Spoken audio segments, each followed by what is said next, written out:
video is brought to you by #Score Marketing Division Sufi Guidance Channel. Shah साहब आपने मुझे ना कहा था कि ये छल्ला ना 3 बजे पहनना है दोपहर को। हाँ तो जो वो कहा जब था पहली वो दफा आया देखें था ना देखें तो देखें तब 2 तो मैंने मिनट पहन ली। 2 मिनट। मसला ये है कि जो जैसे कहा था वैसे कर लें, क्योंकि याद कुछ नहीं होगा, बहाव की चीज थी, खत्म हो गई है। नहीं नहीं नहीं नहीं नहीं नहीं ये नहीं कह रही, मैं कह रही हूँ कि मैंने एक दफा तो फंसा लिया था तो वो फंस गया था, तो वो औखा निकाला था। अब जब दोबारा है तो फिर उसी तरह ही पहनूं या वो एक दफा में हो ये गया? शहजाद भाई बताएंगे क्योंकि इनका भेजा हुआ है। एक दफा पहन लिया और 3 बजे ही पहनना था।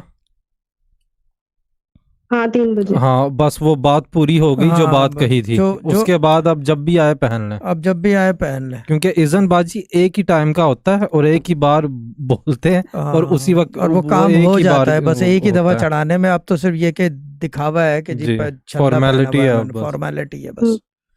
ठीक है ना? ठीक हो गया। ठीक है। आपका चैट नेम क्या है? नहीं, न्यू कपड़ा from Sufi guidance channel YouTube. Make sure you love, share and subscribe. Bye bye.